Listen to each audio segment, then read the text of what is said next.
York area. Their questions will drive the night. My goal is to give the conversation direction and to ensure questions get answered. The questions are known to me and my team only. Neither the commission nor the candidates have seen them. I hope to get to as many questions as possible, and because I am the optimistic sort, I'm sure the candidates will oblige by keeping their answers concise and on point. Each candidate has as much as 2 minutes to respond to a common question, and there will be a 2-minute follow-up. The audience here in the hall has agreed to be polite and attentive, no cheering or booing or outbursts of any sort. We will set aside that agreement just this once to welcome President Barack Obama and Governor Mitt Romney.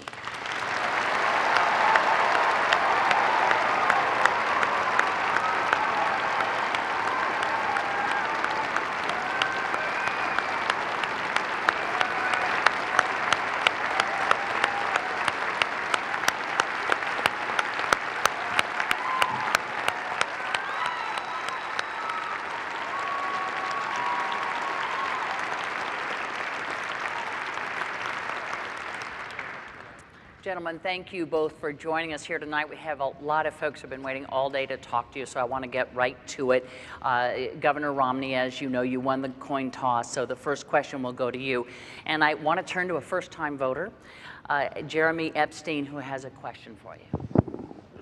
Mr. President, Governor Romney, as a 20-year-old college student, all I hear from professors, neighbors, and others is that when I graduate, I will have little chance to get employment. What can you say to reassure me, but more importantly, my parents, that I will be able to sufficiently support myself after I graduate? Thank you, Jeremy. I appreciate your question, and thank you for being here this evening, and to all of those from Nassau County here that have come, thank you for your time. Thank you to Hofstra University and to Candy Crowley for organizing and leading this event. Thank you, Mr. President, also for being part of this debate. Your question is one that's being asked by college kids all over this country. I was in Pennsylvania with someone who just graduated. This was in Philadelphia, and she said, I've got my degree, I can't find a job. I've got 3 part-time jobs. They're just barely enough to pay for my food and pay for an apartment. I can't begin to pay back my student loans. So what we have to do is 2 things. We have to make sure that we make it easier for kids to afford college, and also make sure that when they get out of college, there's a job. When I was governor of Massachusetts, to get a high school degree, you had to pass an exam. If you graduated in the top quarter of your class, we gave you a John and Abigail Adams scholarship, 4 years tuition free to the college of your choice in Massachusetts. It's a public institution. I want to make sure we keep our Pell Grant program growing. We're also going to have our loan program so that people are able to afford school. But the key thing is to make sure you can get a job when you get out of school. And what's happened over the last 4 years has been very, very hard for America's young people. I want you to be able to get a job. I know what it takes to get this economy going. With half of college kids graduating this year without a job and without a college-level job, that's just unacceptable. And likewise, you've got more and more debt on your back. So more debt and less jobs. I'm going to change that. I know what it takes to create good jobs again. I know what it takes to make sure that you have the kind of opportunity you deserve. And kids across this country are going to recognize we're bringing back an economy. It's not going to be like the last 4 years. The middle class has been crushed over the last 4 years, and jobs have been too scarce. I know what it takes to bring them back, and I'm going to do that and make sure when you graduate. When do you graduate? 2014. When you come out in 2014, I presume I'm going to be president. I'm going to make sure you get a job. Thanks, Jeremy. Yeah, you bet. Mr. President. Jeremy, first of all, your future is bright. And the fact that you're making an investment in higher education is critical, not just to you, but to the entire nation. Now, the most important thing we can do is to make sure that we are creating jobs in this country, but not just jobs, good paying jobs, ones that can support a family. And what I want to do is build on the 5 million jobs that we've created over the last 30 months in the private sector alone. And there are a bunch of things that we can do to make sure your future is bright. Number 1, I want to build manufacturing jobs in this country again. You know, when Governor Romney said we should let Detroit go bankrupt, I said we're going to bet on American workers and the American auto industry, and it's come surging back. I want to do that in industries, not just in Detroit, but all across the country. And that means we change our tax code, so we're giving incentives to companies that are investing here in the United States and creating jobs here. It also means we're helping them and small businesses to export all around the world in new markets. Number two, we've got to make sure that we have the best education system in the world. And the fact that you're going to college is great, but I want everybody to get a great education. And we've worked hard to make sure that student loans are available for folks like you. But I also want to make sure that community colleges are offering slots for workers to get retrained for the jobs that are out there right now and the jobs of the future. Number three, we've got to control our own energy. You know, not only oil and natural gas, which we've been investing in, but also we've got to make sure we're building the energy source of the future. Not just thinking about next year, but 10 years from now, 20 years from now. That's why we invest in solar and wind and biofuels, energy-efficient cars. We've got to reduce our deficit, but we've got to do it in a balanced way, asking the wealthy to pay a little bit more along with cuts so that we can invest in education like yours. And let's take the money that we've been spending on war over the last decade to rebuild America, roads, bridges, schools. We do those things, not only is your future going to be bright, but America's future is going to be bright as well. Let me ask you for a more immediate answer, beginning with Mr. Romney. Just quickly, what can you do? We're looking at a situation where 40% of the unemployed have been unemployed for 6 months or more. They don't have the 2 years that Jeremy has. What about those long-term unemployed who need a job right now? Well, what you're seeing in this country is 23 million people struggling to find a job. And a lot of them, as you say, Candy, have been out of work for a long, long, long time. The president's policies have been exercised over the last 4 years, and they haven't put Americans back to work. We have fewer people working today than we had when the president took office. If the unemployment rate was 7.8% when he took office, it's 7.8% now. But if you calculated that unemployment rate, taking back the people who dropped out of the workforce, it would be 10.7%. We have not made the progress we need to make to put people back to work. That's why I put out a 5-point plan that gets America 12 million new jobs in 4 years and rising take-home pay. It's going to help Jeremy get a job when he comes out of school. It's going to help people across the country that are unemployed right now. And one thing that the president said, which I want to make sure that we understand, he said that I said we should take Detroit bankrupt. And that's right. My plan was to have the company go through bankruptcy like 7-Eleven did at Macy's and at Continental Airlines and come out stronger. And I know he keeps saying, you wanted to take Detroit bankrupt. Well, the president took Detroit bankrupt. You took General Motors bankrupt. You took Chrysler bankrupt. So when you say that I wanted to take the auto industry bankrupt, you actually did. And I think it's important to know that that was a process that was necessary to get those companies back on their feet so they could start hiring more people. That was precisely what I recommended and ultimately what happened. Let me give the president a chance. Go ahead. Candy, what Governor Romney said just isn't true. He wanted to take them into bankruptcy without providing them any way to stay open. And we would have lost 1 million jobs. And that, don't take my word for it, take the executives at GM and Chrysler, some of whom were Republicans, may even support Governor Romney. But they'll tell you his prescription wasn't going to work.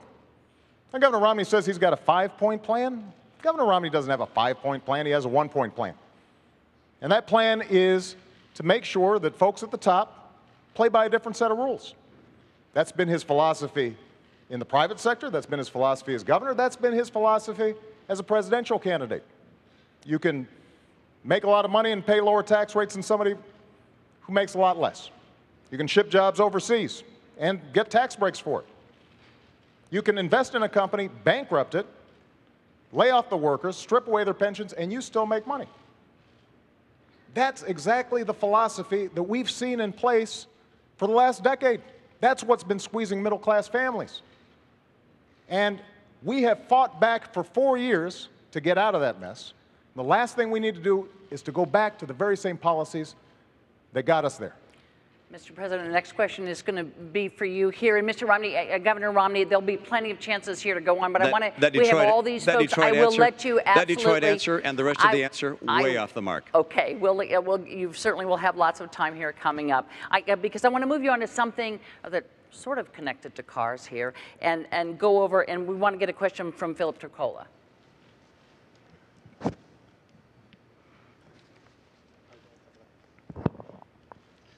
Your Energy Secretary, Stephen Chu, has now been on record 3 times stating it's not policy of his department to help lower gas prices. Do you agree with Secretary Chu that this is not the job of the Energy Department?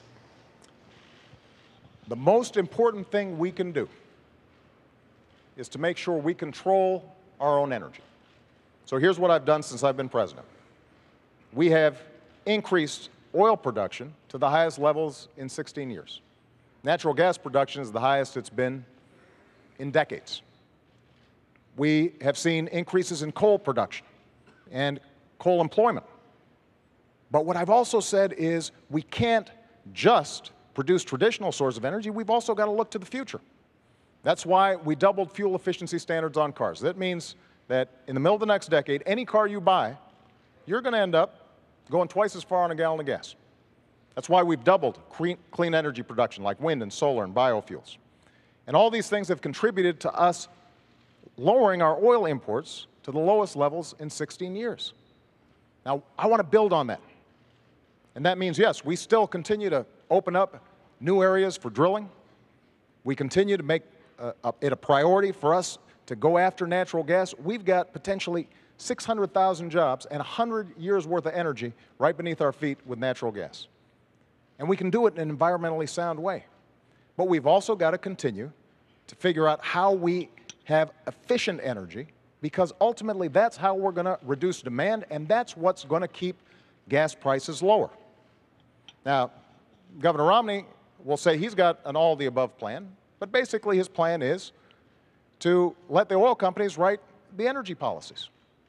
So he's got the oil and gas part, but he doesn't have the clean energy part.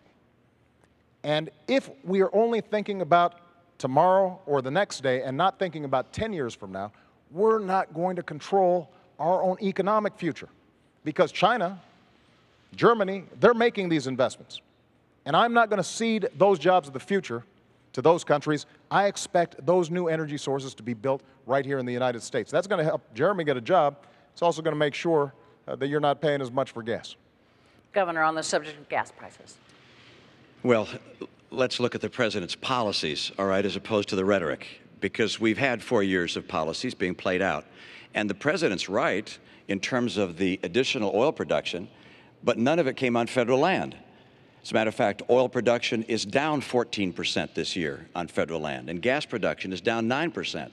Why? Because the president cut in half the number of licenses and permits for drilling on federal lands and in federal waters. So where'd the increase come from? Well, a lot of it came from the Bakken Range in North Dakota. What was his participation there? The administration brought a criminal action against the people drilling up there for oil, this massive new resource we have. And what was the cause? 20 or 25 birds were killed, and they brought out a Migratory Bird Act to go after them on a criminal basis. Look, I want to make sure we use our oil, our coal, our gas, our nuclear, our renewables. I believe very much in our renewable capabilities. Ethanol, wind, solar will be an important part of our energy mix. But what we don't need is to have the president keeping us from taking advantage of oil, coal, and gas. This has not been Mr. Oil or Mr. Gas or Mr. Coal. Talk to the people that are working in those industries. I was in coal country. People grab my arms and say, please, save my job. The head of the EPA said, you can't build a coal plant. It's virtually impossible given our regulations. When the president ran for office, he said, if you build a coal plant, you can go ahead, but you'll go bankrupt. That's not the right course for America. Let's take advantage of the energy resources we have, as well as the energy sources for the future. And if we do that, if we do what I'm planning on doing, which is getting us energy independent, for North America energy independence, within 8 years, you're going to see manufacturing jobs come back because our energy is low cost. They're already beginning to come back because of our abundant energy. I'll get America and North America energy independent. I'll do it by more drilling, more permits and licenses.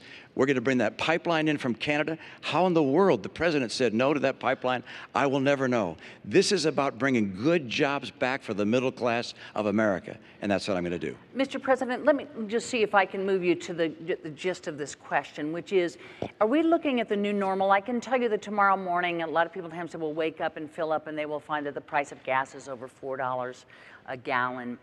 Is it within the purview of the government to bring those prices down, or are we looking at the new normal? Candy, there's no doubt that world demand's gone up. but our production is going up, and we're using oil more efficiently. And very little of what Governor Romney just said is true. We've opened up public lands. We're actually drilling more on public lands than in the previous administration. And the previous president was an oil man. And natural gas isn't just appearing magically, we're encouraging it and working with the industry. And when I hear Governor Romney say he's a big coal guy, I mean, keep in mind, when you were governor of Massachusetts, you stood in front of a coal plant and pointed at it and said, this plant kills, and took great pride in shutting it down. And now suddenly you're a big champion of coal. So what I've tried to do is be consistent. With respect to something like coal, we made the largest investment in clean coal technology to make sure that even as we're producing more coal, we're producing it cleaner and smarter. Same thing with oil, same thing with natural gas. And the proof is our oil imports are down to the lowest levels in 20 years. Oil production is up, natural gas production is up, and most importantly, we're also starting to build cars that are more efficient. And that's creating jobs.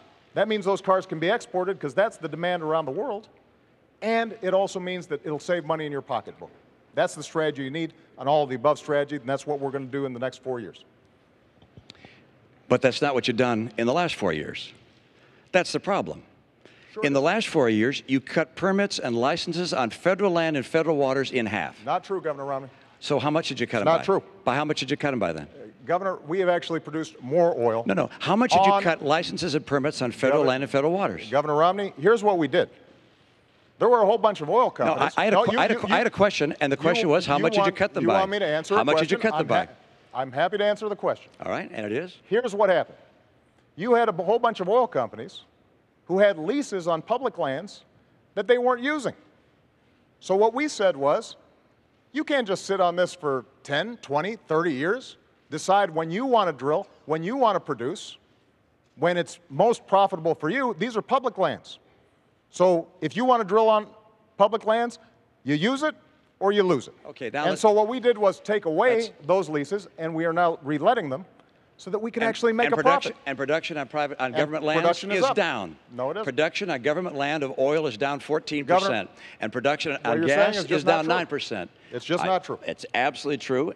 Look, there's no question but that the people recognize that we have not produced more oil and gas on federal lands and in federal waters. And coal production is not up. Coal jobs are not up. I was just at a coal facility where some 1,200 people lost their jobs. The right course for America is to have a true all-of-the-above policy. I don't think anyone really believes that you're a person who's going to be pushing for oil and gas and coal. You'll get your chance in a moment. I'm still speaking. Well, and the answer is, I don't believe people think that's the case, because that wasn't a question. Okay. That was a statement. I don't think the American people believe that.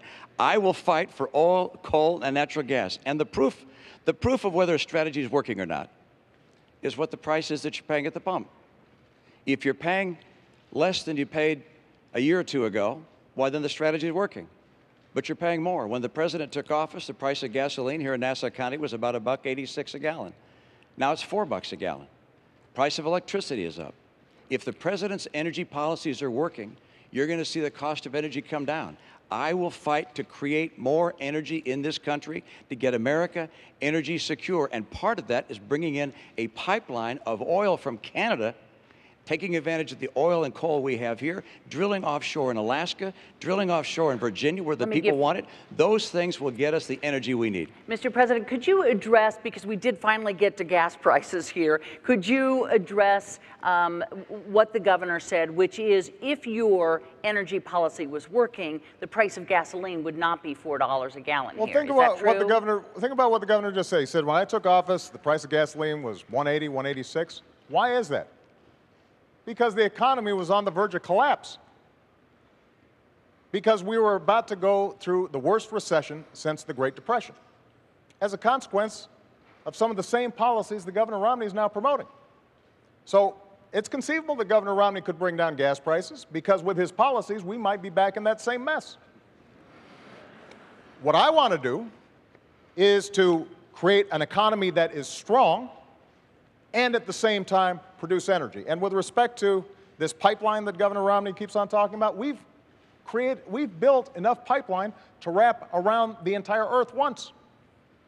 So I'm all for pipelines, I'm all for oil production. What I'm not for is us ignoring the other half of the equation. So for example, on wind energy, when Governor Romney says these are imaginary jobs, when you've got thousands of people right now in Iowa, right now in Colorado, who are working, creating wind power with good paying manufacturing jobs. And the Republican senator in Iowa is all for it, providing tax credits to help this work. And Governor Romney says, I'm opposed. I'd get rid of it. That's not an energy strategy for the future. And we need to win that future. And I intend to win it as President of the United States. I got to move you along. And the next question is for you. He actually got the first question, so I get the last question, last answer on that one. Actually, in the follow-up, it doesn't quite work like that, but I'm going to give you a chance here. I promise you I'm going to. And the next question is for you. So if you want to, continue on, but I don't want to leave all these guys sitting here. Candy, I don't have a policy of stopping wind jobs in Iowa, and that they're not phantom jobs. They're real jobs. Okay. I appreciate wind jobs in Iowa and across our country. I appreciate the jobs in coal and oil and gas. I'm going to make sure that taking advantage of our energy resources will bring back manufacturing to America. We're going to get through a very aggressive energy policy, 3.5 million more jobs in this country. It's critical to our future. Candy, it's we're going to move you along to taxes. I'm used to being interrupted. All right, we're going to move you both along to taxes over here, and all these folks that have been waiting. Governor, this question is for you. It comes from Mary Polano, sorry. Governor Romney, you have stated that if you're elected president, you would plan to reduce the tax rates for all the tax brackets, and that you would work with the Congress to eliminate some deductions in order to make up for the loss in revenue. Concerning these various deductions, the mortgage deduction, the charitable deductions, the child tax credit, and also the, what's that other credit? You're doing great. Oh, I remember. The education credits, which are important to me because I have children in college. What would be your position on those things, which are important to the middle class? Thank you very much. And let me tell you, you're absolutely right about part of that, which is I want to bring the rates down. I want to simplify the tax code, and I want to get middle-income taxpayers to have lower taxes. And the reason I want middle-income taxpayers to have lower taxes is because middle-income taxpayers have been buried over the past 4 years. You've seen, as middle-income people in this country, incomes go down $4,300 a family, even as gasoline prices have gone up $2,000. Health insurance premiums up $2,500. Food prices up. Utility prices up. The middle-income families in America have been crushed over the last 4 years. So I want to get some relief to middle-income families. That's part one. Now, how about deductions? Because I'm going to bring rates down across the board for everybody, but I'm going to limit deductions and exemptions and credits, particularly for people at the high end, because I am not going to have people at the high end pay less than they're paying now. The top 5% of taxpayers will continue to pay 60% of the income tax the nation collects. So that'll stay the same. Middle-income people are going to get a tax break. And so in terms of bringing down deductions, one way of doing that would be to say everybody gets, I'll pick a number, $25,000 of deductions and credits. And you can decide which ones to use. Your home mortgage interest deduction, charity, child tax credit, and so forth. You can use those as part of filling that bucket, if you will, of deductions. But your rate comes down, and the burden also comes down on you for one more reason, and that is every middle-income taxpayer no longer will pay any tax on interest, dividends, or capital gains. No tax on your savings. That makes life a lot easier. If you're getting interest from a bank, if you're getting a statement from a mutual fund, or any other kind of investment you have, you don't have to worry about filing taxes on that, because there'll be no taxes for anybody making $200,000 a year and less on your interest, dividends, and capital gains. Why am I lowering taxes on the middle class? Because under the last 4 years, they've been buried. And I want to help people in the middle class. And I will not, under any circumstances, reduce the share that's being paid by the highest income taxpayers. And I will not, under any circumstances, increase taxes on the middle class. The president's spending The president's borrowing will cause this nation to have to raise taxes on the American people, not just at the high end. A recent study has shown that people in the middle class will see $4,000 a year higher taxes as a result of the spending and borrowing of this administration. I will not let that happen. I'll get us on track to a balanced budget, and I'm going to reduce the tax burden on middle-income families. And what's that going to do? It's going to help those families, and it's going to create incentives to start growing jobs again in this country. Thanks, Governor. Thank you. My philosophy on taxes has been simple, and that is I want to give middle-class families and folks who are striving to get in the middle class some relief, because they have been hit hard over the last decade, over the last 15, over the last 20 years. So 4 years ago, I stood on a stage just like this one. Actually, it was at town hall, and I said I would cut taxes for middle-class families, and that's what I've done, by $3,600. I said I would cut taxes for small businesses, who are the drivers and engines of growth, and we've cut them 18 times. And I want to continue those tax cuts for middle-class families and for small businesses. But what I've also said is, if we're serious about reducing the deficit, if this is genuinely a moral obligation to the next generation, then in addition to some tough spending cuts, we've also got to make sure that the wealthy do a little bit more. So what I've said is, your first $250,000 worth of income, no change. And that means 98% of American families, 97% of small businesses, they will not see a tax increase. I'm ready to sign that bill right now. The only reason it's not happening is because Governor Romney's allies in Congress have held the 98% hostage because they want tax breaks for the top 2%. But what I've also said is, for above $250,000, we can go back to the tax rates we had when Bill Clinton was president. We created 23 million new jobs. That's part of what took us from deficits to surplus. It will be good for our economy, and it will be good for job creation. Now, Governor Romney has a different philosophy. He was on 60 Minutes just 2 weeks ago, and he was asked, is it fair for somebody like you making $20 million a year to pay a lower tax rate than a nurse or a bus driver, somebody making $50,000 a year? And he said, yes, I think that's fair. Not only that, he said, I think that's what grows the economy. Well, I fundamentally disagree with that. I think what grows the economy is when you get that tax credit that we put in place for your kids going to college. I think that grows the economy. I think what grows the economy is when we make sure small businesses are getting a tax credit for hiring veterans who fought for our country. That grows our economy. So we just have a different theory. And when Governor Romney stands here after a year of campaigning, when during a Republican primary he stood on stage and said, I'm going to give tax cuts. He didn't say tax rate cuts. He said tax cuts to everybody, including the top 1%. You should believe him, because that's been his history. And that's exactly the kind of top-down economics that is not going to work if we want a strong middle class and an economy that's thriving for everybody. Governor Romney, I'm sure you've got a reply there. You're absolutely right. You heard what I said about my tax plan. The top 5% will continue to pay 60% as they do today. I'm not looking to cut taxes for wealthy people. I am looking to cut taxes for middle-income people. And why do I want to bring rates down and at the same time lower exemptions and deductions, particularly for people at the high end? Because if you bring rates down, it makes it easier for small business to keep more of their capital and hire people. And for me, this is about jobs. I want to get America's economy going again. 54% of America's workers work in businesses that are taxed as individuals. So when you bring those rates down, those small businesses are able to keep more money and hire more people.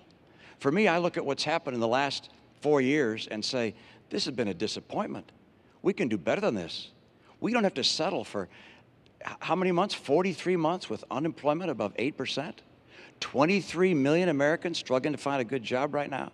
There are 3.5 million more women living in poverty today than when the president took office. We don't have to live like this. We can get this economy going again. My 5-point plan does it. Energy independence for North America in 5 years, opening up more trade, particularly in Latin America, cracking down on China when they cheat, getting us to a balanced budget, what he Fixing said, our to have a tax cut, that it will all even out, that what he wants to do is give that tax cut to the middle class. Settled? No, it's not settled. Look, the cost of lowering rates for everybody across the board, 20%, along with what he also wants to do in terms of eliminating the estate tax, along what he wants to do in terms of corporate changes in the tax code, it costs about $5 trillion. Governor Romney then also wants to spend $2 trillion on additional military programs, even though the military is not asking for them. That's $7 trillion. He also wants to continue the Bush tax cuts for the wealthiest Americans. That's another $1 trillion. That's $8 trillion. Now, what he says is he's going to make sure that this doesn't add to the deficit, and he's going to cut middle-class taxes. But when he's asked, how are you going to do it, which deductions, which loopholes are you going to close, he can't tell you. The fact that he only has to pay 14% on his taxes when a lot of you are paying much higher, you know, he's already taken that off the board. Capital gains are going to continue to be at a low rate, so we're not going to get money that way. We haven't heard from the governor any specifics beyond Big Bird and eliminating funding for Planned Parenthood in terms of how he pays for that. Now, Governor Romney was a very successful investor. If somebody came to you, Governor, with a plan that said, here, I want to spend $7 or $8 trillion, and we're going to pay for it, but we can't tell you until maybe after the election how we're going to do it, you wouldn't have taken such a sketchy deal. And neither should you, the American people, because the math doesn't add up. And what's at stake here is one of two things. Either, Candy, this blows up the deficit, because keep in mind, this is just to pay for the additional spending that he's talking about. $7, $8 trillion, that's before we even get to the deficit we already have. Or alternatively, it's got to be paid for not only by closing deductions for wealthy individuals, that'll pay for about 4% reduction in tax rates. You're going to be paying for it. You'll lose some deductions. And you can't buy this sales pitch. Nobody who's looked at it that's serious actually believes it adds up. Mr. President, let me get the governor in on this. And Governor, before we get into a vast array of who says what study says what, if it shouldn't add up, if somehow when you get in there isn't enough tax revenue coming in, if somehow the numbers don't add up, would you be willing to look again at a 20%? Well, of course they add up. I was someone who ran businesses for 25 years and balanced the budget. I ran the Olympics and balanced the budget. I ran the state of Massachusetts as a governor, to the extent any governor does, and balanced the budget all 4 years. When we're talking about math that doesn't add up, how about $4 trillion of deficits over the last 4 years? $5 trillion. That's math that doesn't add up. We have a president talking about someone's plan in a way that's completely foreign to what my real plan is. And then we have his own record, which is we have 4 consecutive years where he said when he was running for office he would cut the deficit in half. Instead, he's doubled it. We've gone from $10 trillion of national debt to $16 trillion of national debt. If the president were reelected, we go to almost $20 trillion of national debt. This puts us on a road to Greece.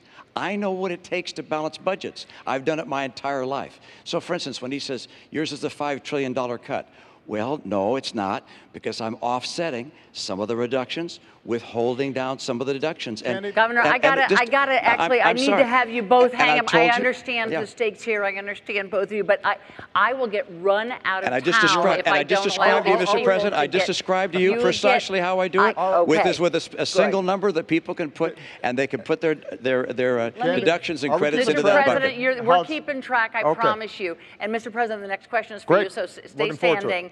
And it's Catherine Fenton who has a question for you.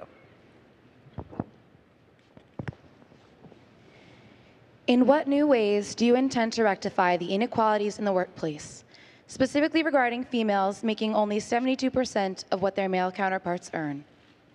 Well, Catherine, this is a great question.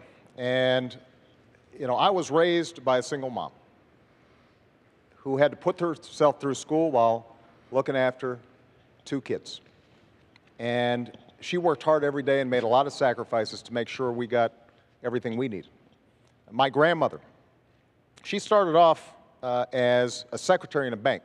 She never got a college education, even though she was smart as a whip. And she worked her way up to become a vice president of a local bank, but she hit the glass ceiling. She trained people who would end up becoming her bosses during the course of her career. She didn't complain. That's not what you did in that generation. And this is one of the reasons why the first bill I signed was something called the Lilly Ledbetter Bill. And this is named after this amazing woman who had been doing the same job as a man for years, found out that she was getting paid less, and the Supreme Court said that she couldn't bring suit because she should have found out about it earlier. She had no way of finding out about it. So we fixed that. And that's an example of the kind of advocacy that we need, because women are increasingly the breadwinners in the family. This is not just a women's issue. This is a family issue. There's a middle-class issue. And that's why we've got to fight for it. It also means that we've got to make sure that young people like yourself are able to afford a college education. Earlier, Governor Romney talked about he wants to make Pell Grants and other education accessible for young people. Well, the truth of the matter is that that's exactly what we've done. We've expanded Pell Grants for millions of people, including millions of young women, all across the country. We did it by taking $60 billion that was going to banks and lenders as middlemen for the student loan program, and we said, let's just cut out the middleman. Let's give the money directly to students. And as a consequence, we've seen millions of young people be able to afford college, and that's going to make sure that young women are going to be able to compete in that marketplace. But we've got to enforce the laws, which is what we are doing, and we've also got to make sure that in every walk of life, we do not tolerate discrimination. That's been one of the hallmarks of my administration. I'm going to continue to push on this issue for the next 4 years. Governor Romney, pay equity for women. Thank you, and important topic, and one which I learned a great deal about, particularly as I was serving as governor of my state, because I had the chance to pull together a cabinet, and all the applicants seemed to be men. And I went to my staff and I said, how come all the people for these jobs are all men? They said, well, these are the people that have the qualifications. And I said, well, gosh, can't we find some women that are also qualified? And so we took a concerted effort to go out and find women who had backgrounds that could be qualified to become members of our cabinet. I went to a number of women's groups and said, can you help us find folks? And they brought us whole binders full of women. I was proud of the fact that after I staffed my cabinet and my senior staff, that the University of New York in Albany did a survey of all 50 states and concluded that mine had more women in senior leadership positions than any other state in America.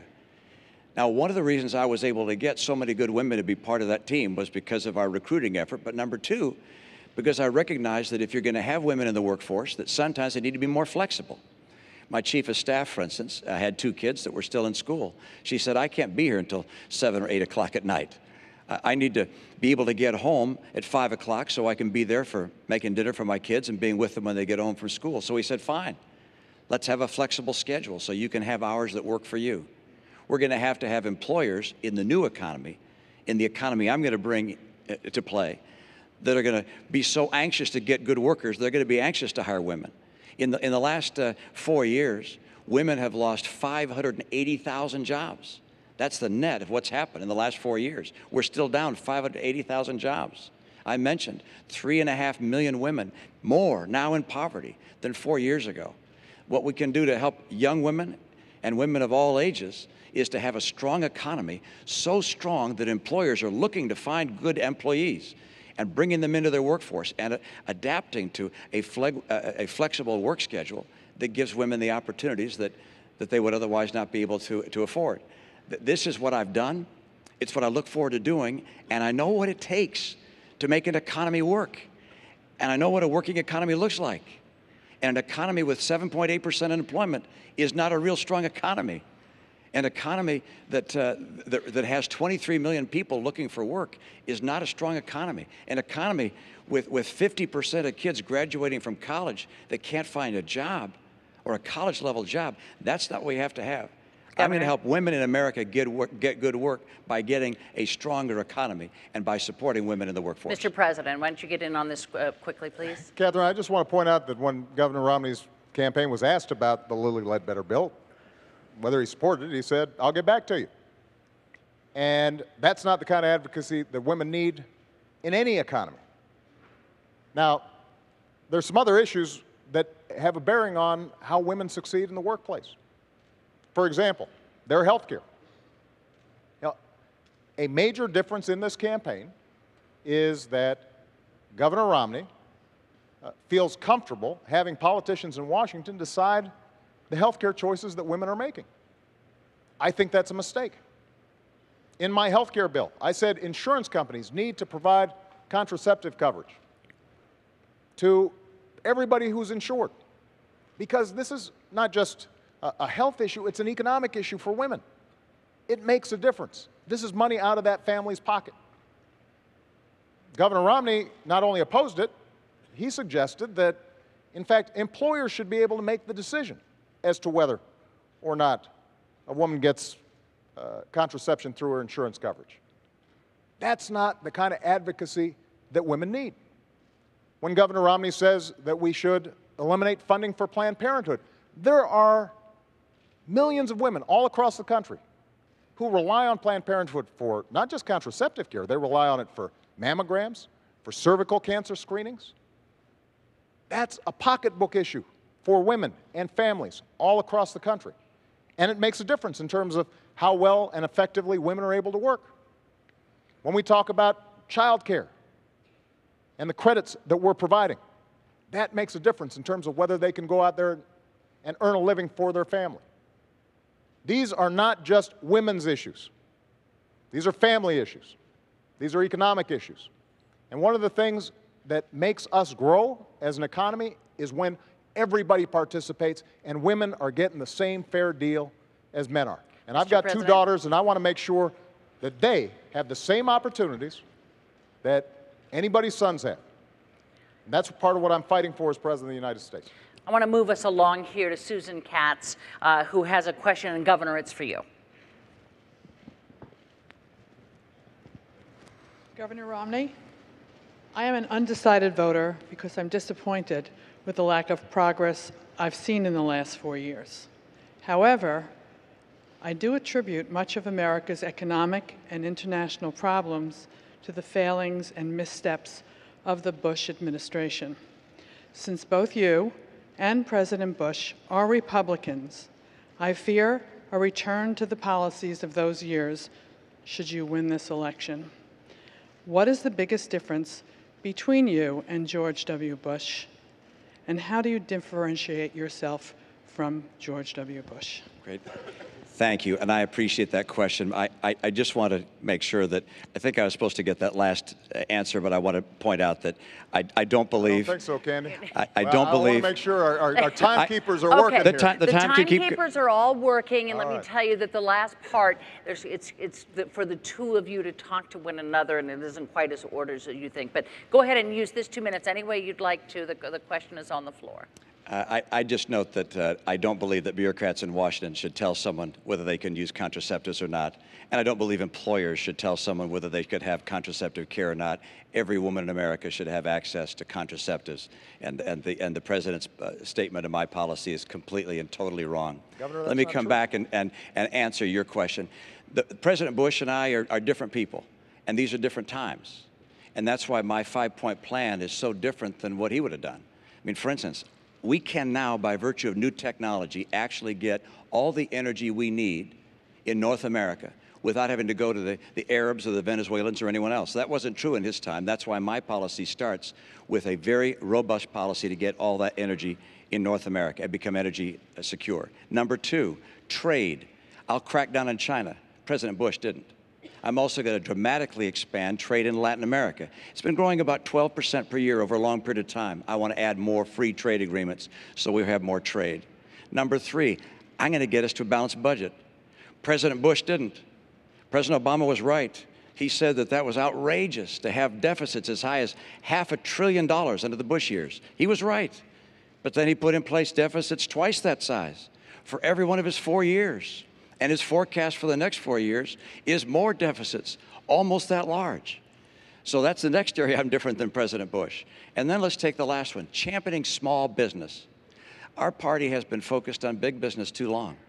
I came through small business. I understand how hard it is to start a small business. That's why everything I'll do is designed to help small businesses grow and add jobs. I want to keep their taxes down on small business. I want regulators to see their job as encouraging small enterprise, not crushing it. And the thing I find most troubling about Obamacare, well, it's a long list, but one of the things I find most troubling is that when you go out and talk to small businesses and ask them what they think about it, they tell you it keeps them from hiring more people. My priority is jobs. I know how to make that happen. And President Bush had a very different path for a very different time. My path is designed in getting small businesses to grow and hire people. Thanks, Governor. Mr. President. Well, first of all, I think it's important to tell you that we did come in during some tough times. We were losing 800,000 jobs a month when I started. But we have been digging our way out of policies that were misplaced and focused on the top doing very well and middle-class folks not doing well. Now, we've seen 31 consecutive months of job growth, 5.2 million new jobs created. And the plans that I talked about will create even more. But when Governor Romney says that he has a very different economic plan, the centerpiece of his economic plan are tax cuts. That's what took us from surplus to deficit. When he talks about getting tough on China, keep in mind that Governor Romney invested in companies that were pioneers of outsourcing to China and is currently investing in countries, in companies that are building surveillance equipment for China to spy on its own folks.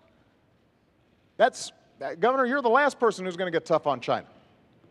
And what we've done when it comes to trade is not only sign 3 trade deals to open up new markets, but we've also set up a task force for trade that goes after anybody who is taking advantage of American workers or businesses and not creating a level playing field. We've brought twice as many cases against unfair trading practices than the previous administration, and we've won every single one that's been decided.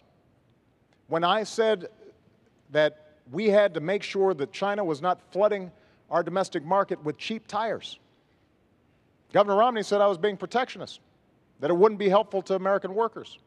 Well, in fact, we saved 1,000 jobs. And that's the kind of tough trade actions that are required. But the last point I want to make is this.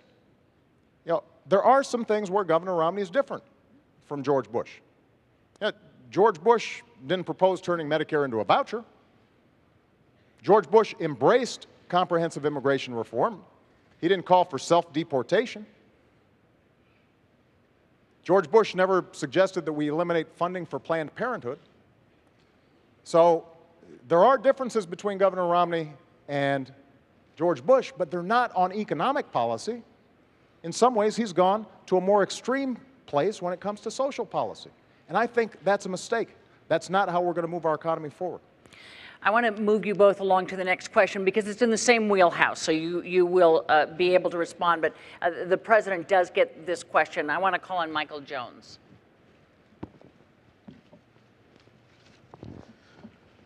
Mr. President, I voted for you in 2008. What have you done or accomplished to earn my vote in 2012? I'm not that optimistic as I was in 2012. Most things I need for everyday living are very expensive. Well, we've gone through a tough 4 years. There's no doubt about it. But 4 years ago, I told the American people, and I told you, I would cut taxes for middle-class families. And I did. I told you I'd cut taxes for small businesses, and I have. I said that I'd end the war in Iraq, and I did. I said we'd refocus attention on those who actually attacked us on 9/11. And we have gone after al-Qaeda's leadership like never before, and Osama bin Laden is dead. I said that we would put in place healthcare reform to make sure that insurance companies can't jerk you around, and if you don't have health insurance, that you'd have a chance to get affordable insurance. And I have. I committed that I would rein in the excesses of Wall Street, and we passed the toughest Wall Street reforms since the 1930s. We've created 5 million jobs, gone from 800,000 jobs a month being lost, and we are making progress. We saved an auto industry that was on the brink of collapse. Now, does that mean you're not struggling? Absolutely not. A lot of us are. And that's why the plan that I've put forward for manufacturing and education and reducing our deficit in a sensible way, using the savings from ending wars to rebuild America and putting people back to work, making sure that we are controlling our own energy, but not just the energy of today, but also the energy of the future. All those things will make a difference. So the point is, the commitments I've made, I've kept. And those that I haven't been able to keep, it's not for lack of trying, and we're going to get it done in a second term. But you should pay attention to this campaign because Governor Romney has made some commitments as well. And I suspect he'll keep those too. You know, when members of the Republican Congress say we're going to sign a no-tax pledge so that we don't ask a dime from millionaires and billionaires to reduce our deficit so we can still invest in education and helping kids go to college, he said, me too. When they said, we're going to cut Planned Parenthood funding, he said, me too. When he said, we're going to repeal Obamacare, first thing I'm going to do, despite the fact that it's the same health care plan that he passed in Massachusetts and is working well, he said, me too. That is not the kind of leadership that you need, but you should expect that those are promises he's going to keep. Mr. And President, the choice in this election is going to be whose promises are going to be more likely to help you in your life, make sure your kids can go to college, make sure that you are getting a good paying job, making sure that Medicare and Social Security will be there for you. Thank you. Governor. I think you know better. I think you know that these last 4 years haven't been so good as the president just described, and that you don't feel like you're confident that the next 4 years are going to be much better either. I can tell you that if you were to elect President Obama, you know what you're going to get. You're going to get a repeat of the last 4 years. We just can't afford 4 more years like the last 4 years. He said that by now we'd have unemployment at 5.4%. The difference between where it is and 5.4% is 9 million Americans without work. I wasn't the one that said 5.4%. This was the president's plan. Didn't get there. He said he would have by now put forward a plan to reform Medicare and Social Security because he pointed out they're on the road to bankruptcy. He would reform them. He'd get that done. He hasn't even made a proposal on either one. He said in his first year he'd put out an immigration plan that would deal with our immigration challenges. Didn't even file it. This is a president who has not been able to do what he said he'd do. He said that he'd cut in half the deficit. He hasn't done that either. In fact, he doubled it. He said that by now middle-income families would have a reduction in their health insurance premiums by $2,500 a year. It's gone up by $2,500 a year. And if Obamacare is passed or implemented, it's already been passed, if it's implemented fully, it'll be another $2,500 on top. The middle class is getting crushed under the policies of a president who has not understood what it takes to get the economy working again. He keeps saying, look, I've created 5 million jobs. That's after losing 5 million jobs. The entire record is such that the unemployment has not been reduced in this country. The unemployment, the number of people who are still looking for work, is still 23 million Americans. There are more people in poverty, 1 out of 6 people in poverty. How about food stamps? When he took office, 32 million people were on food stamps. Today, 47 million people are on food stamps. How about the growth of the economy? It's growing more slowly this year than last year, and more slowly last year than the year before. The president wants to do well, I understand, but the policies he's put in place, from Obamacare to Dodd-Frank, to his tax policies, to his regulatory policies, these policies combined have not led this economy take off and grow like it could have. You might say, well, you got an example of when it worked better? Yeah. In the Reagan recession, where unemployment hit 10.8%, between that period, the end of that recession, and equivalent period of time to today, Ronald Reagan's recovery created twice as many jobs. is this president's recovery. 5 million jobs doesn't even keep up with our population growth. And the only reason the unemployment rate seems a little lower today is because of all the people that have dropped out of the workforce. The president has tried, but his policies haven't worked. He's great as a speaker and describing his plans and his vision. That's wonderful, except we have a record to look at. And that record shows he just hasn't been able to cut the deficit, to put in place reforms for Medicare and Social Security, to preserve them, to get us the rising incomes we need. Median incomes down $4,300 a family, and 23 million Americans out of work. That's what this election is about. It's about who can get the middle class in this country a bright and prosperous future and assure our kids the kind of hope and optimism they deserve. Governor, I want to move you along. Don't go away, and we'll have plenty of time to respond. We are quite aware of the clock for both of you, but I want to bring in a different subject here. Mr. President, I'll be right back with you. Lorraine Osorio has a question for you about a topic we have not heard. Yes, this is for Governor Romney, and we'll be right with you, Mr. President. Thanks. Is it Lorena? Lorraine. Lorraine? Yeah, Lorraine. Yes. Lorraine. How you doing? Good, thanks. President. Romney, what do you plan on doing with immigrants without their green card that are currently living here as productive members of society? Thank you. Lorraine, did I get that right? Good. Thank you for your question. And let me step back and tell you what I'd like to do with our immigration policy broadly and include an answer to your question. First of all, this is a nation of immigrants. We welcome people coming to this country as immigrants. My dad was born in Mexico of American parents. Ann's dad was born in Wales and is a first-generation American. We welcome legal immigrants into this country. I want our legal system to work better. I want it to be streamlined. I want it to be clearer. I don't think you shouldn't have to hire a lawyer to figure out how to get into this country legally. I also think that we should give visas to people, green cards rather, to people who graduate with skills that we need. People around the world with accredited degrees in science and math, get a green card stapled to their diploma, come to the US of A. We should make sure that our legal system works. Number two, we're going to have to stop illegal immigration. There are 4 million people who are waiting in line to get here legally. Those who've come here illegally take their place. So I will not grant amnesty to those who've come here illegally. What I will do is I'll put in place an employment verification system and make sure that employers that hire people who have come here illegally are sanctioned for doing so. I won't put in place magnets for people coming here illegally. So, for instance, I would not give driver's licenses to those that have come here illegally, as the president would. The kids of those that came here illegally, those kids, I think, should have a pathway to become a permanent resident of the United States.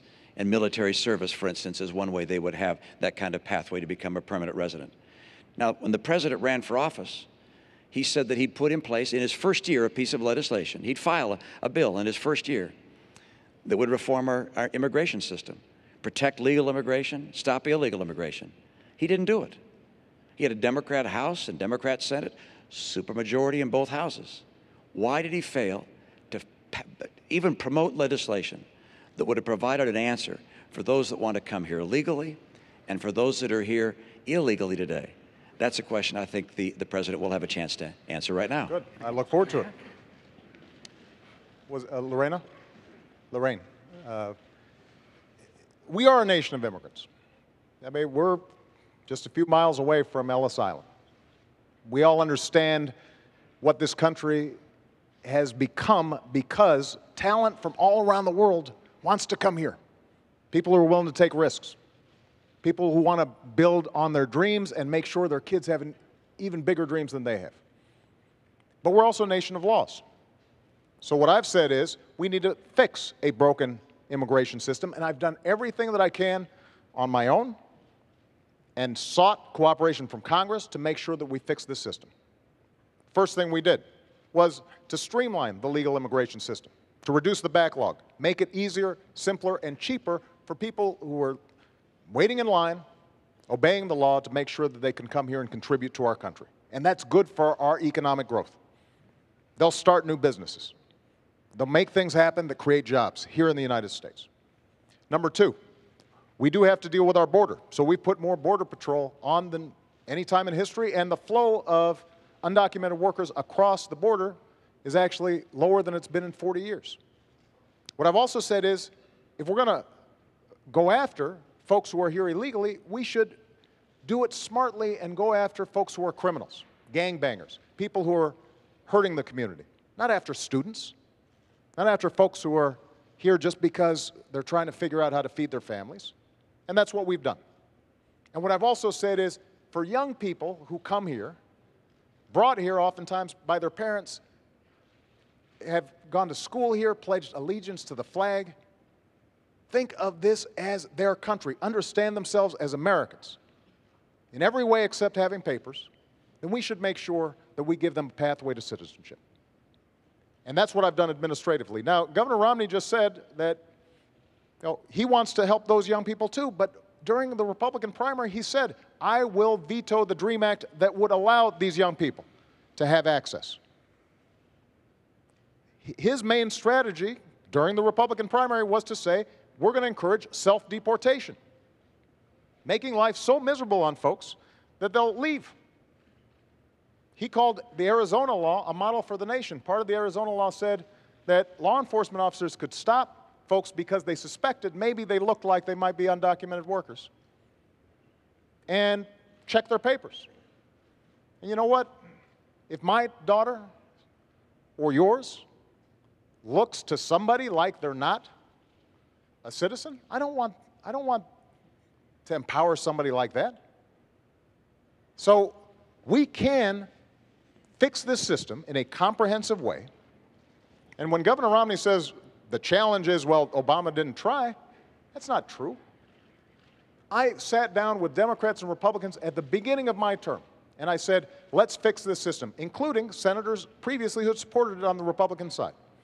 But it's very hard for Republicans in Congress to support comprehensive immigration reform if their standard bearer has said that this is not something I'm interested in supporting. Let me get the governor in here, Mr. President. Let's speak to, if you could, Governor, the idea of self-deportation. Let me go back and speak to the points that the president made, and let's get them correct. I did not say that the Arizona law was a model for the nation in that aspect. I said that the E-Verify portion of the Arizona law, which is the portion of the law which says that employers could be able to determine whether someone is here illegally or not illegally, that was a model for the nation. That's number one. Number two, I asked the president a question I think Hispanics and immigrants all over the nation have asked.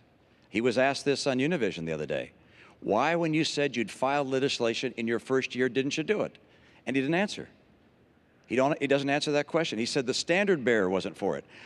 I'm glad you thought I was a standard bearer 4 years ago, but I wasn't. 4 years ago, you said in your first year you would file legislation. In his first year, I was licking my wounds from having been beaten by John McCain. All right, I was not the standard bearer. My view is that this president should have honored his promise to do as he said. Now, let me mention one other thing, and that is self-deportation says let people make their own choice. What I was saying is we're not going to round up 12 million people, undocumented, illegals, and take them out of the nation. Instead, let people make their own choice. And if they find that they can't get the benefits here that they want, and they can't find the job they want, then they'll make a decision to go a place where they have better opportunities. But I'm not in favor of rounding up people and taking them out of this country. I am in favor, as the president has said, and I agree with him, which is that if people have committed crimes, we got to get them out of this country. Let me mention something else the president said. It was a moment ago, and I didn't get a chance to, when he was describing Chinese investments and so forth. Candy, hold on a second. Mr. President, I'm still speaking. I'm sorry. Mr. President, why don't you let me finish? I'm going to continue. Finish, I'm going to Governor continue. Romney. Governor Romney, if you could make it short. See all these people? They've been waiting for you. Could you Just make it short? Just going to make a point. Any investments I have over the last 8 years have been managed by a blind trust. And I understand they do include investments outside the United States, including in Chinese companies. Mr. President, have you looked at your pension? Have you looked at your pension? I've got to say. Mr. President, have you looked at your pension? You know, I don't look at my pension. It's not as big as yours, so it doesn't take as long. Let me give you some. Let me give you some advice. I don't check it that often. Let me give you some advice. Look at your pension. You also have investments in Chinese companies. You also have investments outside the United States. You also have investments through a Cayman's trust. And we're sort of way off topic so, Mr. here, President, Governor Romney. We're a little off topic here. Completely off the immigration. I thought we were talking about immigration. And we were. I came back to what you spoke about I do before. want to make sure if I could have you sit down, Governor Romney, thank you. I do want to make sure that we just understand something. Governor Romney says he wasn't referring to Arizona as a model for the nation. His top advisor on immigration is the guy who designed the Arizona law, the entirety of it. Not E-Verify, the whole thing. That's his policy. And it's a bad policy. And it won't help us grow. Look, when we think about immigration, we have to understand there are folks all around the world who still see America as the land of promise. And they provide us energy, and they provide us innovation, and they start companies like Intel and Google, and we want to encourage that. Now, we've got to make sure that we do it in a smart way, in a comprehensive way, and we make the legal system better. But when we make this into a divisive political issue, and when we don't have bipartisan support, I can deliver, Governor, a whole bunch of Democrats to get comprehensive immigration reform done, and I'll we get it can't. done. I'll get it done. First year. We have not seen Mr. Republicans President, let me move you on serious here, about please. this issue at all. Mr. And it's President, time for them to get serious on it. This don't used to go be a away, bipartisan though. issue. Right. Don't go away because I'm here. I want you to talk to Carrie Lotka, who wants to switch a topic for us. Okay. Hi, Karen. Good evening, Mr. President. I'm sorry, what's your name? It's Carrie Latka. Great to see you. This question actually comes from a brain trust of my friends at Global Telecom Supply in Mineola yesterday. We were sitting around talking about Libya, and we were reading and became aware of reports that the State Department refused extra security for our embassy in Benghazi, Libya, prior to the attacks that killed 4 Americans. Who was it that denied enhanced security, and why? Well, let me first of all talk about our diplomats, because they serve all around the world and do an incredible job in a very dangerous situation. And these aren't just representatives of the United States, they're my representatives. I send them there, oftentimes in harm's way. I know these folks, and I know their families. So nobody's more concerned about their safety and security than I am. So as soon as we found out that the Benghazi was being overrun, I was on the phone with my national security team, and I gave them 3 instructions. Number 1, beef up our security and procedures, not just in Libya, but in every embassy and consulate in the region. Number 2, investigate exactly what happened, regardless of where the facts lead us, to make sure that folks are held accountable and it doesn't happen again.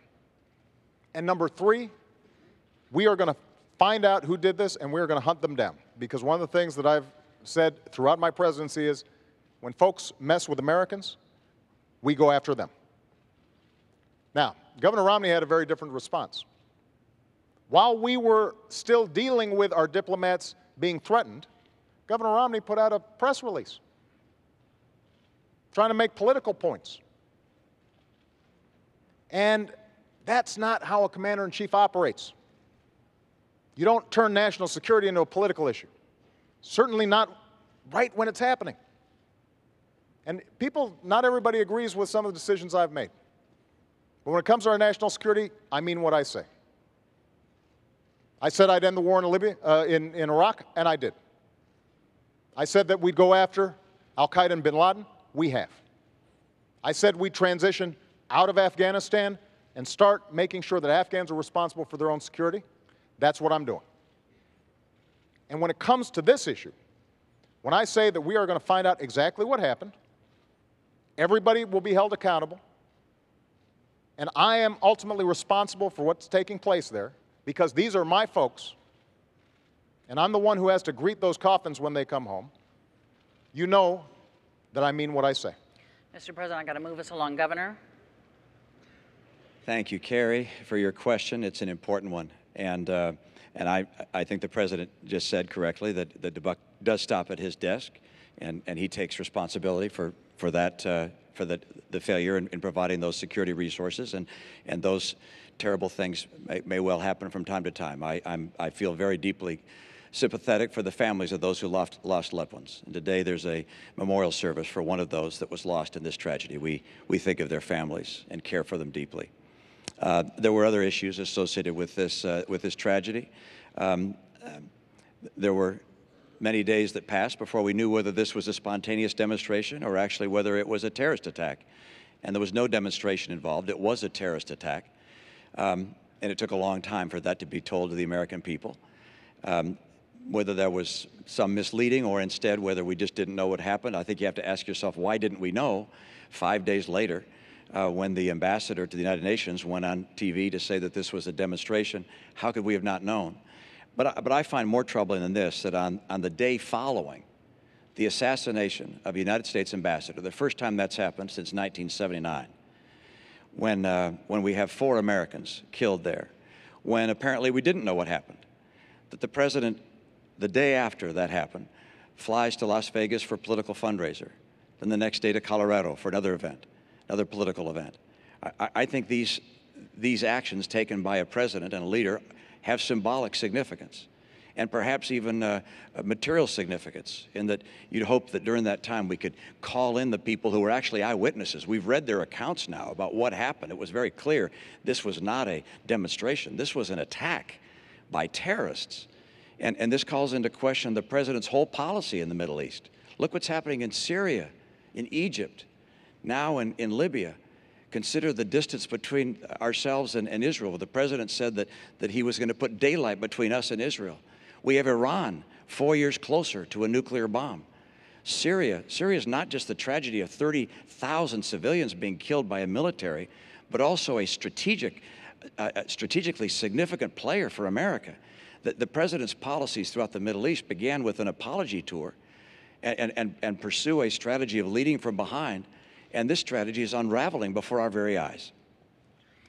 Because we're closing in, I want to still get a lot of people in. I want to ask you something, Mr. President, and then have the governor just quickly. Your Secretary of State, as I'm sure you know, has said that she takes full responsibility for the attack on the diplomatic mission in Benghazi. Does the buck stop with your Secretary of State as far as what went on here? No. Secretary Clinton has done an extraordinary job, but she works for me. I'm the president, and I'm always responsible. And that's why nobody's more interested in finding out exactly what happened than I did. The day after the attack, Governor, I stood in the Rose Garden and I told the American people and the world that we were going to find out exactly what happened, that this was an act of terror, and I also said that we're going to hunt down those who committed this crime. And then a few days later, I was there greeting the caskets coming into Andrews Air Force Base and grieving with the families. And the suggestion that anybody in my team, whether the Secretary of State, our UN ambassador, anybody on my team would play politics or mislead when we've lost 4 of our own, Governor, is offensive. That's not what we do. That's not what I do as president. That's not what I do as commander-in-chief. Governor, if you want to reply just quickly to this, please. I certainly do. I think it's interesting the president just said something which is that on the day after the attack, he went to the Rose Garden and said that this was an act of terror. That's what I said. You said in the Rose Garden, the day after the attack, it was an act of terror. It was not a spontaneous demonstration. Is that what you're saying? Please proceed, Governor.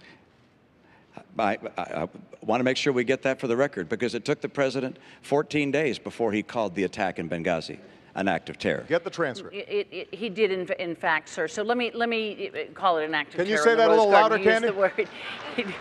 He did call it an act of terror. It did as well take 2 weeks or so for the whole idea of there being a riot out there about this tape to come out. You're correct about that. The administration indicated that this was a reaction to a video and was a spontaneous reaction. They did. It took them a long time to say this was a terrorist act by a terrorist group. And to suggest, am I incorrect in that regard? On Sunday, your secretary, the ambassador of the United Nations went on the Sunday television shows and spoke about how this was a spontaneous reaction. I'm happy to have a longer conversation about foreign policy. Absolutely, but I want to move you on, and Okay, also I'm people happy to do can that go too. to the transcripts. I just want to make sure that figure all out what these was said wonderful and folks when. are going to have a chance to get some of their questions answered. Because what I want to do, Mr. President, stand there for a second, because I want to introduce you to Nina Gonzalez, who brought up a question that we hear a lot, both over the internet and from this crowd. President Obama, during the Democratic National Convention in 2008, you stated you wanted to keep AK-47s out of the hands of criminals. What has your administration done or plan to do to limit the availability of assault weapons? We're a nation that believes in the Second Amendment, and I believe in the Second Amendment. We've got a long tradition of hunting and sportsmen and people who want to make sure they can protect themselves. But there have been too many instances during the course of my presidency where I've had to comfort families who've lost somebody, most recently out in Aurora. Just a couple of weeks ago, actually probably about a month, I saw a mother who I had met at the bedside of her son who had been shot in that theater. And her son had been shot through the head. And we spent some time and we said a prayer. And remarkably, about 2 months later, this young man and his mom showed up, and he looked unbelievable, good as new. But there were a lot of families who didn't have that good fortune and whose sons or daughters or husbands didn't survive. So my belief is that, A, we have to enforce the laws we've already got, make sure that we're keeping guns out of the hands of criminals, those who are mentally ill. We've done a much better job in terms of background checks, but we've got more to do when it comes to enforcement. But I also share your belief that weapons that were designed for soldiers in war theaters don't belong on our streets. And so what I'm trying to do is to get a broader conversation about how do we reduce the violence generally. Part of it is seeing if we can get an assault weapons ban reintroduced, but part of it is also looking at other sources of the violence. Because frankly, in my hometown of Chicago, there's an awful lot of violence, and they're not using AK-47s, they're using cheap handguns. And so what can we do to intervene to make sure that young people have opportunity, that our schools are working, that if there's violence on the streets, that working with faith groups and law enforcement, we can catch it before it gets out of control. And so what I want is a comprehensive strategy. Part of it is seeing if we can get automatic weapons that kill folks in amazing numbers out of the hands of criminals and the mentally ill.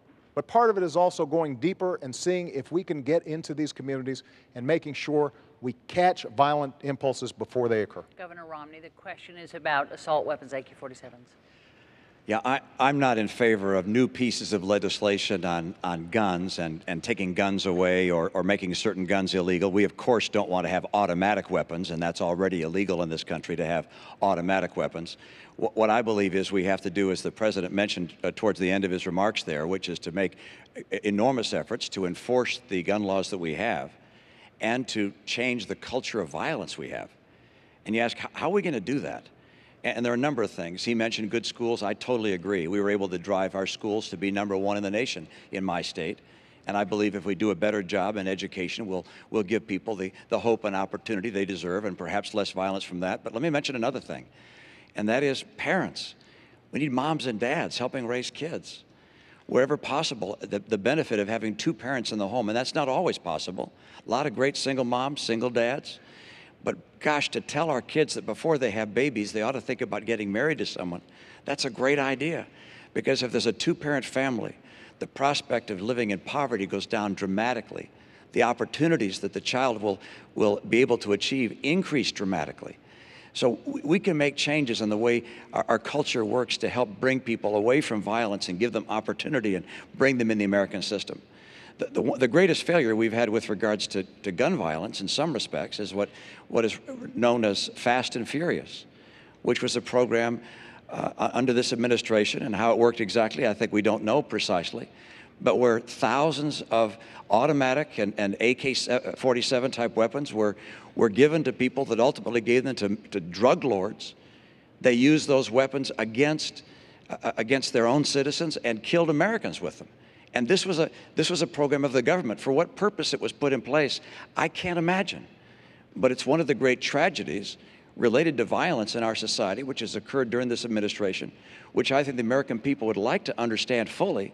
It's been investigated to a degree, but the administration has carried out executive privilege to prevent all the information from coming out. I'd like to understand who it was that did this, what the idea was behind it, why it led to the violence. Thousands of guns going to Mexican drug lords. Governor, if I could, the question was about these assault weapons that once were banned and are no longer banned. I know that you signed an assault weapons ban when you were in Massachusetts. Obviously, with this question, you no longer do support that. Why is that, given the kind of violence that we see sometimes with these mass killings? Why is that you've changed your mind? Well, Candy, actually, in my state, the pro-gun folks and the anti-gun folks came together and put together a piece of legislation.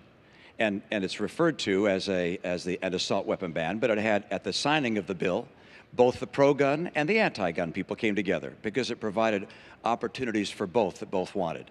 There were hunting opportunities, for instance, that hadn't previously been available and so forth. So it was a mutually agreed upon piece of legislation. That's what we need more of, Candy.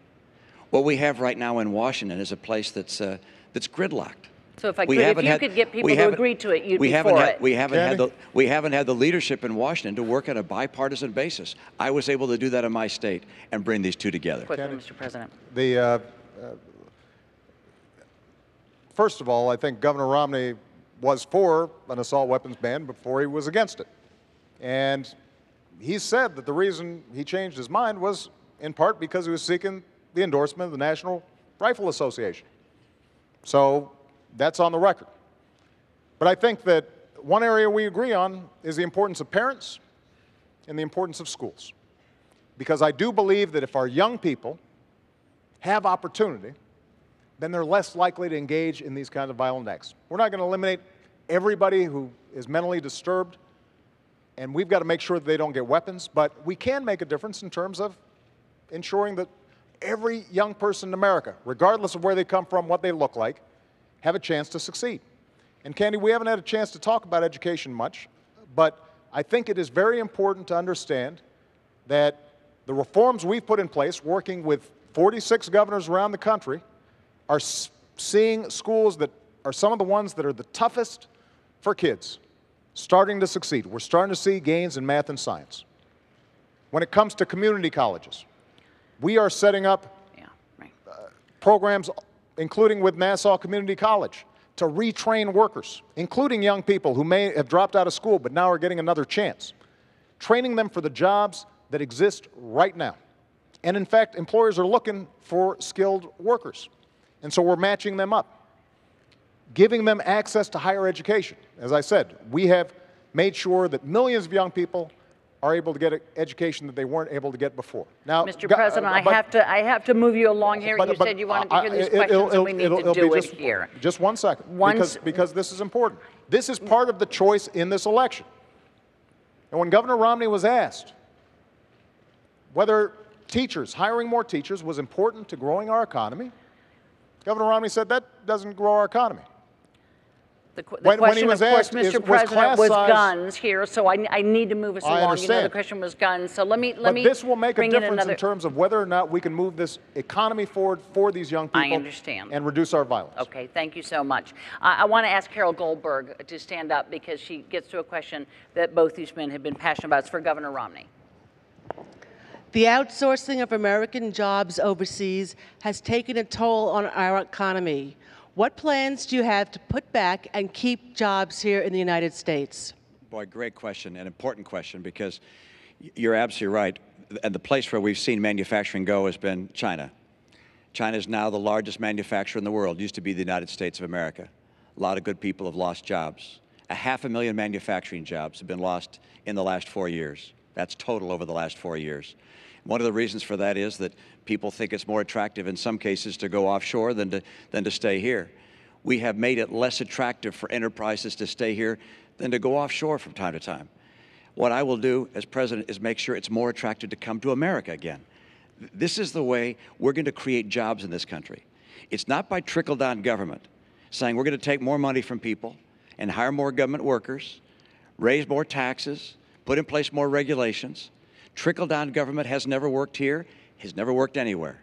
I want to make America the most attractive place in the world for entrepreneurs, for small business, for big business, to invest and grow in America.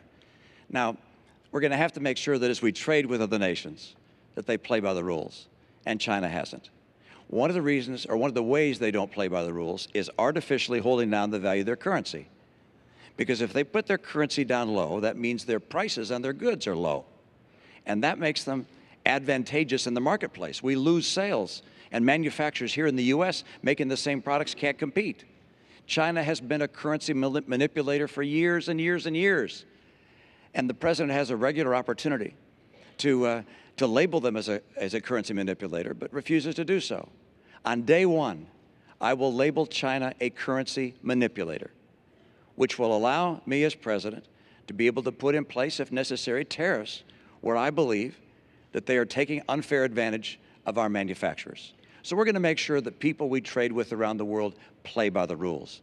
But let me not just stop there. Don't forget, what's key to bringing back jobs here is not just finding someone else to punish. And I'm going to be strict with people who we trade with to make sure they follow the law and play by the rules. But it's also to make America the most attractive place in the world for businesses of all kinds. That's why I want to bring down the tax rates on small employers, big employers. So they want to be here. Canada's tax rate on companies is now 15%. Ours is 35%. So if you're starting a business, where would you rather start it? We have to be competitive if we're going to create more jobs here. Regulations have quadrupled. The rate of regulations quadrupled under this president. I talk to small businesses across the country. They say, we feel like we're under attack from our own government. I want to make sure that regulators see their job as encouraging small business, not crushing it. And there's no question but that Obamacare has been an extraordinary deterrent to enterprises of all kinds hiring people. My priority is making sure that we get more people hired. If we have more people hired, if we get back manufacturing jobs, if we get back all kinds of jobs into this country, then you're going to see rising incomes again. The reason incomes are down is because unemployment is so high.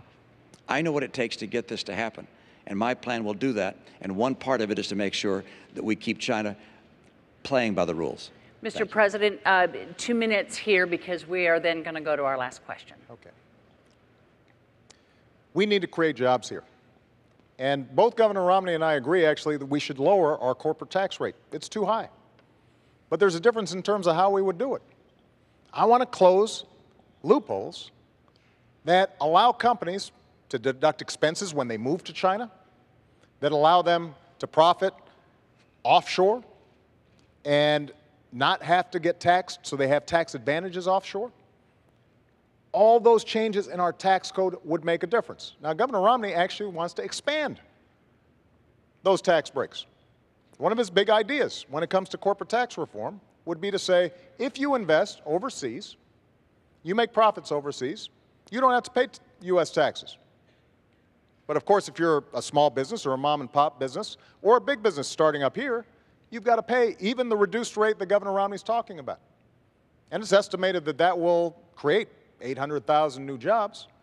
Problem is, they'll be in China or India or Germany. That's not the way we're going to create jobs here. The way we're going to create jobs here is not just to change our tax code, but also to double our exports.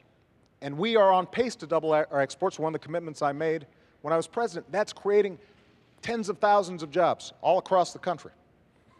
That's why we've kept on pushing trade deals, but trade deals that make sure that American workers and American businesses are getting a good deal. Now, Governor Romney talked about China, as I already indicated. In the private sector, Governor Romney's company invested in what were called pioneers of outsourcing.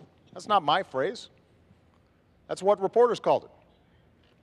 And as far as currency manipulation, the currency's actually gone up 11% since I've been president because we have pushed them hard.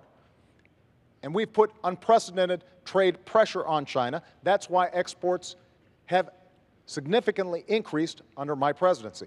That's going to help to create jobs here. Mr. President, we have a really short time for a quick discussion here. iPad, the Macs, the iPhones, they are all manufactured in China. One of the major reasons is labor is so much cheaper here. How do you convince a great American company to bring that manufacturing back here? The answer is very straightforward. We can compete with anyone in the world as long as the playing field is level. China's been cheating over the years. One, by holding down the value of their currency. Number two, by stealing our intellectual property, our designs, our patents, our technology. There's even an Apple store in China that's a counterfeit Apple store, selling counterfeit goods. They hack into our computers. We will have to have people play on a fair basis. That's number one. Number two, we have to make America the most attractive place for entrepreneurs, for people who want to expand a business. That's what brings jobs in. The president's characterization of my tax plan is completely false. Let me tell you. Let me go to the president here because we really are running out of time. And the question is, can we ever get, we can't get wages like that. It can't be sustained here. Candy, there's some jobs that are not going to come back because they're low-wage, low-skilled jobs. I want high-wage, high-skilled jobs. That's why we have to emphasize manufacturing. That's why we have to invest in advanced manufacturing. That's why we've got to make sure that we've got the best science and research in the world. And when we talk about deficits, if we're adding to our deficit for tax cuts for folks who don't need them, and we're cutting investments in research and science that will create the next Apple, create the next new innovation that will sell products around the world, we will lose that race. If we're not training engineers to make sure that they are equipped here in this country, then companies won't come here.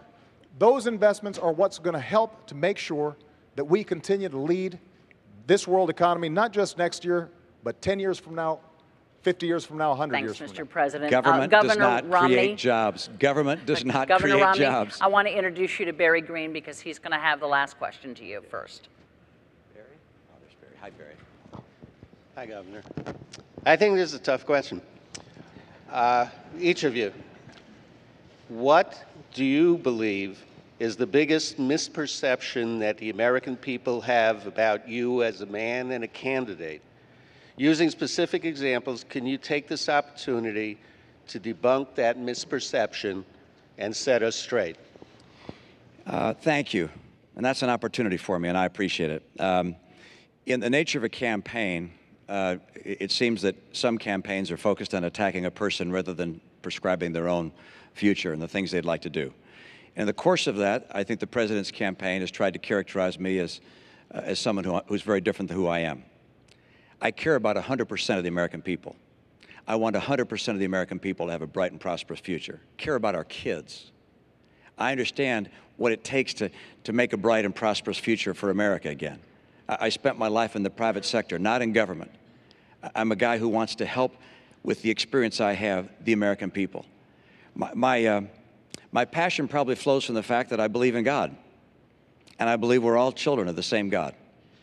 I believe we have a responsibility to care for one another. I served as a missionary for my church. I served as a pastor in my congregation for about 10 years. I've sat across the table from people who were out of work and worked with them to try and find new work or to help them through tough times.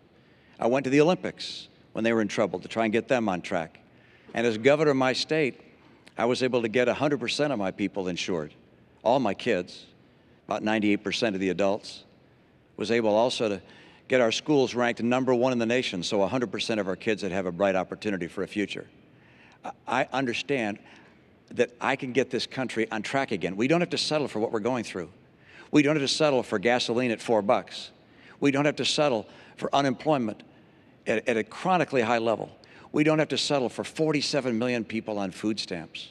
We don't have to settle for 50% of kids coming out of college not able to get work. We don't have to settle for 23 million people struggling to find a good job. If I become president, I'll get America working again. I will get us on track to a balanced budget. The president hasn't. I will. I'll make sure we can reform Medicare and Social Security to preserve them for coming generations. The president said he would. He didn't. Governor. I'll get our incomes up. And by the way, I've done these things. I served as governor and showed I could get them done. Mr. President, last 2 minutes belong to you. Barry, I think a lot of this campaign, maybe over the last 4 years, has been devoted to this notion that I think government creates jobs, that somehow is the answer. That's not what I believe. I believe that the free enterprise system is the greatest engine of prosperity the world's ever known. I believe in self-reliance and individual initiative and risk takers being rewarded. But I also believe that everybody should have a fair shot. And everybody should do their fair share. And everybody should play by the same rules. Because that's how our economy has grown. That's how we built the world's greatest middle class. And that is part of what's at stake in this election. There's a fundamentally different vision about how we move our country forward. I believe Governor Romney is a good man. Loves his family, cares about his faith. But I also believe that when he said behind closed doors that 47% of the country consider themselves victims who refuse personal responsibility, think about who he was talking about. Folks on Social Security who've worked all their lives. Veterans who've sacrificed for this country. Students who are out there trying to hopefully advance their own dreams, but also this country's dreams. Soldiers who are overseas fighting for us right now. People who are working hard every day, paying payroll tax, gas taxes, but don't make enough income. And I want to fight for them. That's what I've been doing for the last 4 years, because if they succeed, I believe the country succeeds. And when my grandfather fought in World War II and he came back and he got a GI Bill and that allowed him to go to college, that wasn't a handout. That was something that advanced the entire country. And I want to make sure that the next generation has those same opportunities. That's why I'm asking for your vote, and that's why I'm asking for another 4 years. President Obama, Governor Romney, thank you for being here tonight. On that note, we have come to an end of this town hall debate. Our thanks to the participants for their time and to the people of Hofstra University for their hospitality. The next and final debate takes place Monday night at Lynn University in Boca Raton, Florida. Don't forget to watch. Election Day is 3 weeks from today. Don't forget to vote. Good night.